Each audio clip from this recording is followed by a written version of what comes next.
Testing, testing.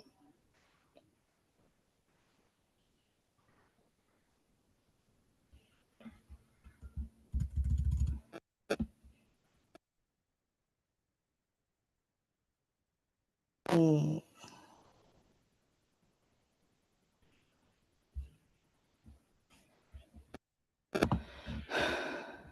What am I doing wrong?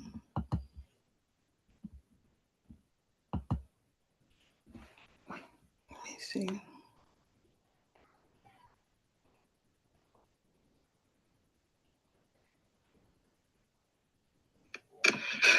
What am I doing wrong? Let me see.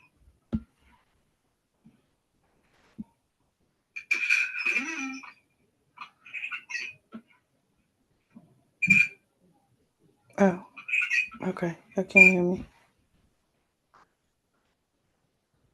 I don't know why I couldn't hear it on my computer, but hey, Golden Child! Happy Freedom Friday! Let me know how the audio is if you're here.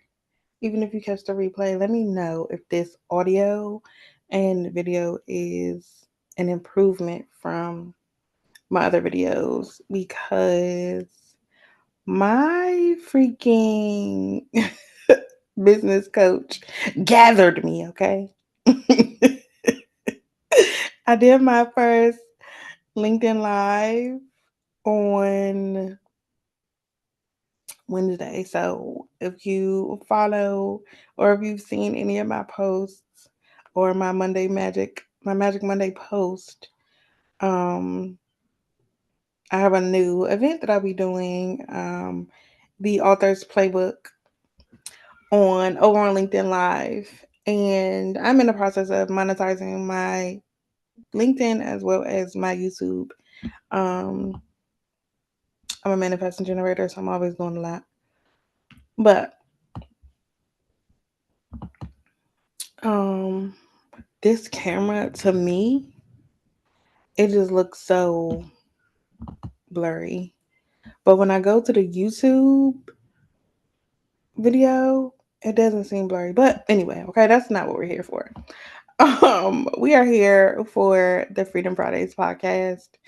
And this month's topic, if you are on the blog or on my email list or in my group, the Mental Wealth Social, our topic for the month is navigating relationship challenges and changes. And y'all, when I tell you this topic is so on point, one, because it's Valentine's Day, it's the quote unquote love month, but I've been having so many different conversations with people about relationships. And at one point, I called myself a relationship coach. But more recently, I came back across something that I had probably briefly looked at or started to like look up, but it's attachment styles. And the more I look at it in relationship to how I relate to other people, things, situations, circumstances, whatever, and more so in my relationships with others and how my attachment style and their attachment style, either we clash or we get along, whatever the case may be, or in certain moments because there's a um primary and secondary attachment style, I'm able to notice when my secondary attachment style is showing up. So there are four attachment styles, and half of the population of the world is secure, and the other half of the population, roughly, is insecure attachments. But there are four attachment styles. They're secure, and then if you do your research, different people call it different things. But from the person that I recently started to watch and learn from as it pertains to attachment styles, there are four names for them: secure, fearful avoidant, dismissive avoidant, and anxious. And when I was originally introduced to attachment styles, I was definitely more, my primary attachment style was anxious. Now that I've done the inner work, now that I've worked on myself, now that I have done a lot of healing as it pertains to specifically my relationship with myself, but also my relationship with my father, I have become a securely attached individual. And like I said, my secondary attachment style still has shows up in some cases, in some situations, but I am aware of it now. But one of the things that I wanted to share about when it comes to attachment style, your attachment style is what's the word? Not necessarily solidified, but where your attachment style comes from is the age range from 0 to 7. And is primarily based off your relationship with your caregivers. So whether it's mom, dad, grandparent, aunt, uncle, your relationship with them and the relationships that they have with the people around you is how your attachment style is produced. I'm trying to think of a word for it. This is not necessarily something that I have a quote unquote expertise in, but this is something that I'm learning. It's something that I wanted to share as it relates to this month's topic. So go do your own research, definitely for sure. Who I've been watching is Thais Gibson. You can find her here on YouTube, but I'm not getting paid for anything as far as like sharing her information or whatever the case may be. So you can go do your research on that. But it has literally transformed even the way that I show up in relationships and how I interact with people once I notice their attachment style. And if you know me, you know I also do a lot of energetic work. I do a lot of muscle testing, and I'm checking in my different relationships to see, is this person securely attached? Is this person, fearful avoidant? Is this person dismissive avoidant? And once I, do that, I check in and I start to assess the relationship and how they're showing up in relationship with me. I start to see like, oh, that's really what it is. Um, so being a securely attached individual, I tend to attract more of the avoidant, um, fearful avoidant, or mostly fearful avoidant. Honestly, the people that I have kind of assessed or looked at in my relationships, and mainly men, um, they've been fearful avoidant. And what that looks like, if you understand, or what fearful avoidant people, they have basically a hybrid of the anxious as well as the dismissive aspects of how they relate to other people. And in that experience, they tend to be very hot and very cold. Like they are the ones that will go back and forth, where they'll be very, very into you at one moment and then something may happen and they'll pull back. Um, Whereas dismissive avoidant, they're the ones that can be very distant, very cold, very nonchalant, like very, very nonchalant in relationship to other people. It's like they're very independent, hyper independent, where they don't rely on anybody for anything. They won't ask for help, they won't ask for their needs to be met. And they're usually very like not into like committed relationships, whether they're like in a lot of different relationships or they literally would just stay to themselves and stay single. um but dismissive avoidance, I for me, have been the most challenging one, because I realized that my father is a dismissive avoidant, and I subconsciously, because it's familiar, I'm attracted to that. um So I have in the past been attracted to that. I'm not saying that I'm attracted to that now. As a securely attached individual, now that I've done the inner work, and what that inner work has looked like is, one, doing the energetic work that I do as far as eliminating, addressing, uncovering, and eliminating limiting beliefs. as it pertains to one, my relationship with my father, my relationship with myself, my relationship with God, my relationship with a lot of different things. But it started with me doing the work with myself and healing my inner child, doing the work to really understand my self image and my self worth, and know that my relationships, whether I'm single, married, in a relationship, whatever, that does not define me. I am worthy, I am valuable, I am enough just as I am. So for me, doing that work of my self image, doing that work of my self esteem, doing that work of that worthiness work, that enoughness work has really supported me with becoming more securely attached and not being so anxious when it comes to my relationships. And going back into those four attachment styles, securely attached people are the ones that have a healthy balance of being interdependent. It's not that they're codependent like the anxious attachment style. They know that their needs can be met. We we know that our needs, we meet our own needs when it comes to spiritual, mental, emotional, sexual. Like we are capable of meeting our own needs, and but we allow other people into our lives to contribute to our needs being met. When I was an anxious attachment style, I had this.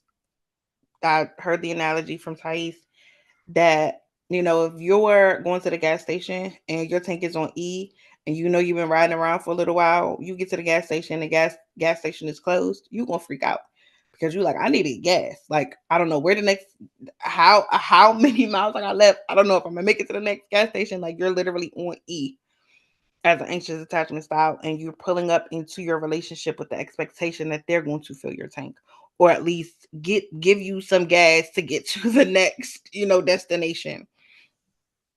And I find myself being so needy and putting so much pressure on people in my relationships to meet my needs. As an anxious attachment style, I literally now I'm in a space and place where, look, if you're here, you're here. If you're not, you're not. Not to be like dismissive or nonchalant. Like, I definitely invest and pour in and show love, but I'm not as pressed or trying to be desperate in relationships where I'm literally negating myself and negating my needs for the sake of trying to keep this person in my life. And that tends to be more of the anxious attachment style, where they are looking to people please. They're always giving and pouring into other people, and lack the love, care, and awareness of themselves to really make sure that they're meeting their own needs.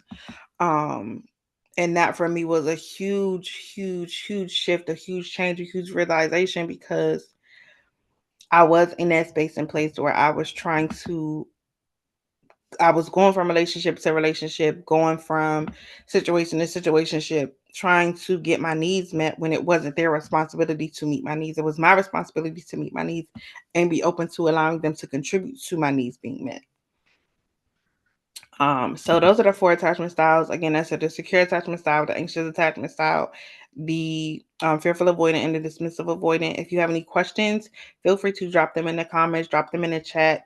As it pertains to the topic for the month, navigating relationship changes and challenges. As you grow, as you evolve, as you change, you can go from one attachment style to another. Even if you're securely attached, you might have a traumatic experience, and you might go back to your secondary um attachment style. But again, it's always a way, whether you're dismissive avoidant, fearful avoidant, anxious attachment style, there's always things that you can do to heal yourself. Do the inner work, do the inner child healing work, do the energetic work, do the work to heal your relationship with your caregivers. Forgiveness for sure. Okay, forgiveness is the key to a huge key to um healing your relationships, starting with yourself. Really getting into your relationship with God, source, higher power, whatever call it, him, he, she, they, them. But really doing the work with your relationship with your higher power. as well as your relationship with yourself, you'll start to see how your relationships with other people change and shift and change, because your relationships with other people are really only a reflection of your relationship with yourself and your relationship with source. Because when those are out of alignment, your relationships with other people are going to be out of alignment. So really looking into, attachment styles, doing other things to improve your relationship with yourself, your relationship with God, source, higher power.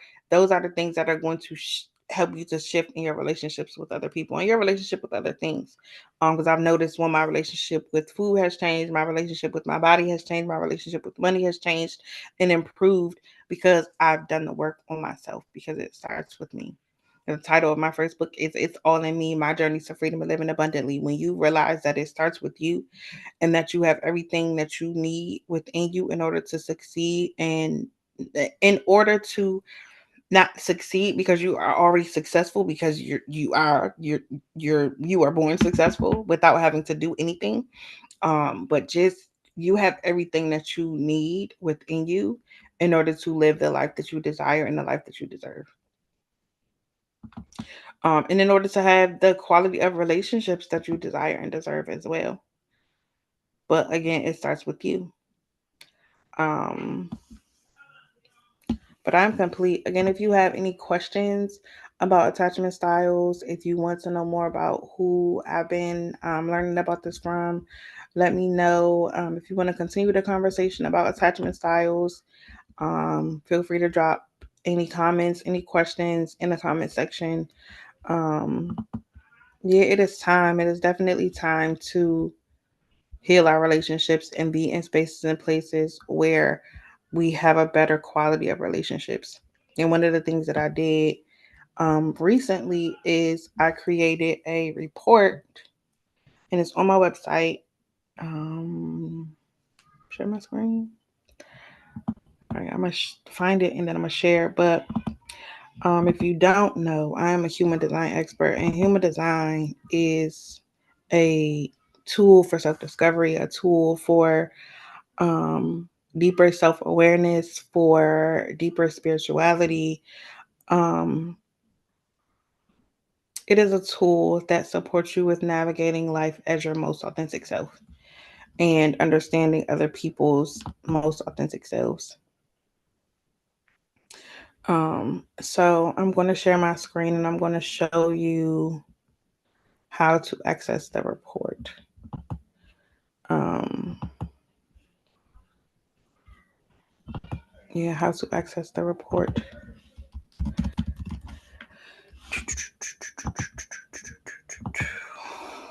Well, again, thank you so much for watching another episode of Freedom Friday.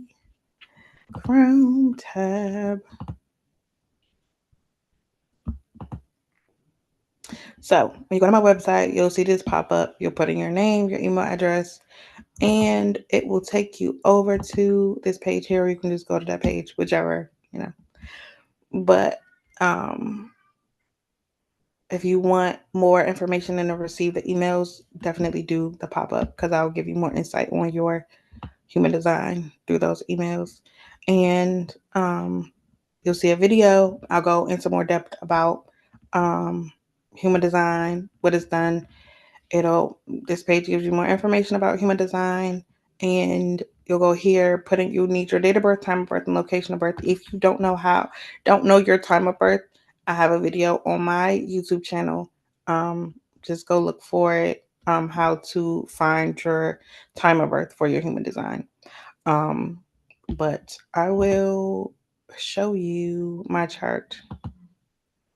I think this is the right one. Yeah, this is the right one.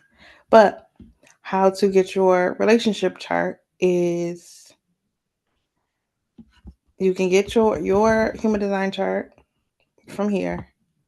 But if you want to really understand how to navigate relationship changes and challenges as it pertains to human design and a specific relationship, whether it's a partner, a parent, a family member, a friend.